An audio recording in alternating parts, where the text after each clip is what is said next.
Donc, bonjour, nous allons faire deux modules.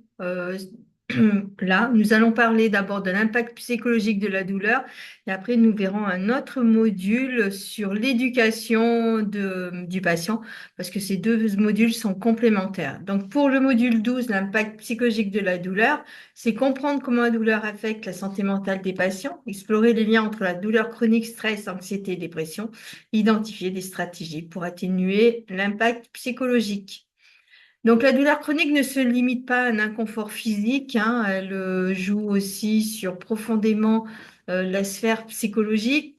L'impact psychologique peut aggraver la douleur, créant un cercle vicieux difficile à briser. Donc là, on le voit bien, douleur persistante, activité que l'on ne peut plus faire.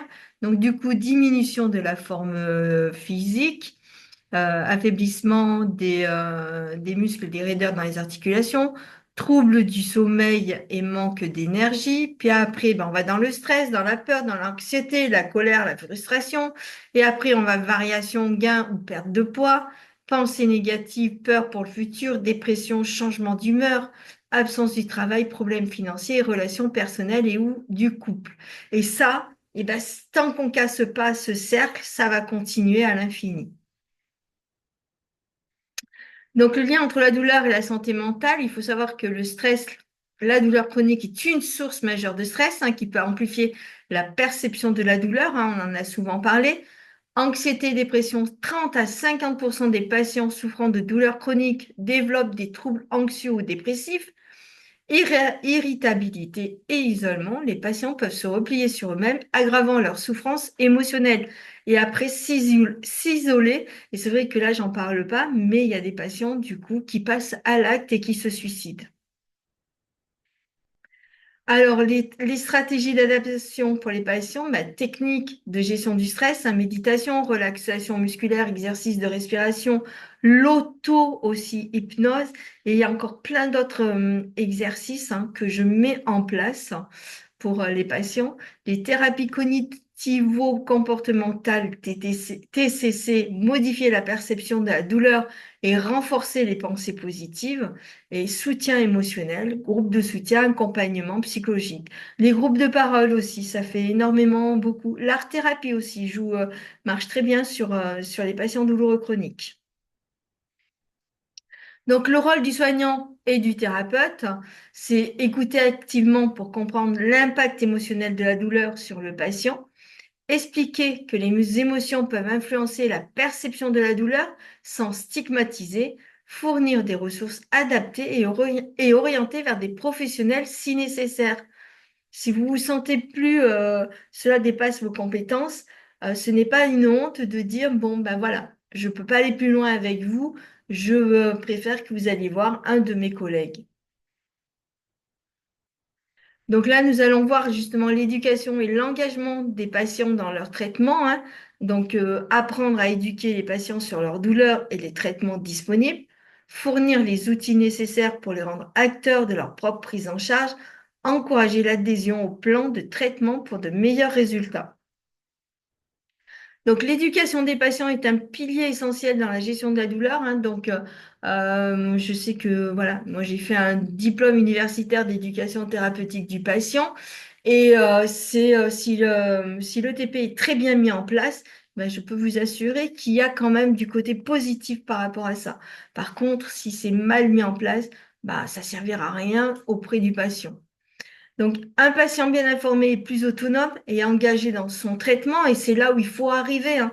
Donc, c'est pour ça qu'il faut leur en apprendre des choses et tout, et bien leur faire comprendre que s'ils veulent aller vers le mieux-être, c'est du 50-50, c'est-à-dire 50% soignant et thérapeute, mais 50% aussi du patient. Bien lui faire comprendre que si le patient, lui, de son côté, ne fait rien, il pourra aller voir le meilleur soignant du monde ou le meilleur thérapeute du monde, eh bien, il n'y aura pas de résultat.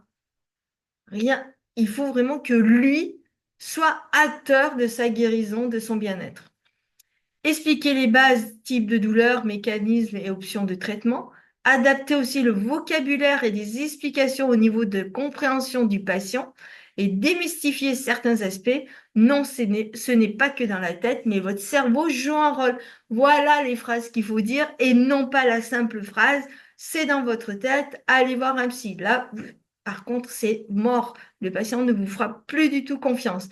Mais avec une phrase comme celle-là, là, au moins, le patient aura compris que vous êtes aussi à son écoute et que vous avez compris que c'est pas que dans sa tête et vous allez lui expliquer que le cerveau joue un rôle, donc on peut faire le lien que c'est bien dans la tête. Mais il faut vraiment tout expliquer.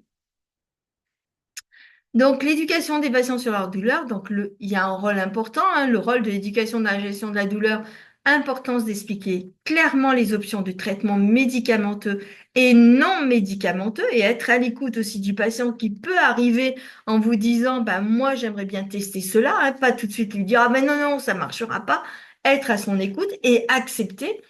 Comment les soignants peuvent aider les patients à comprendre les effets secondaires possibles et les bénéfices des traitements? Éducation sur la douleur, y compris les différentes formes de douleur et comment elles se manifestent. Les patients, donc bien leur faire comprendre que les patients sont acteurs actifs de leur traitement, hein. Techniques pour encourager l'auto-management, comme le suivi des symptômes dans un journal ou l'utilisation d'applications de gestion de la douleur. Importance de l'adhésion au programme de gestion de la douleur et de l'importance du suivi régulier. Stratégie pour surmonter les barrières à l'engagement comme la motivation et le soutien social. Outils, ressources pour les soignants, conseils pour évaluer les besoins individuels des patients et adapter les interventions, techniques de communication pour établir un lien de confiance avec les patients, utilisation de ressources pédagogiques comme des vidéos, des images, des guides pour faciliter l'apprentissage et la compréhension des patients. En fait, si vous le faites sous forme de ludique et non pas en lui disant c'est comme ça, c'est comme ça, c'est comme ça, en le faisant sous forme de ludique, je peux vous dire que le patient retient beaucoup mieux. Et il accepte donc, du coup, de devenir acteur. Voilà pour ces deux modules. Je vous dis au prochain module. Au revoir.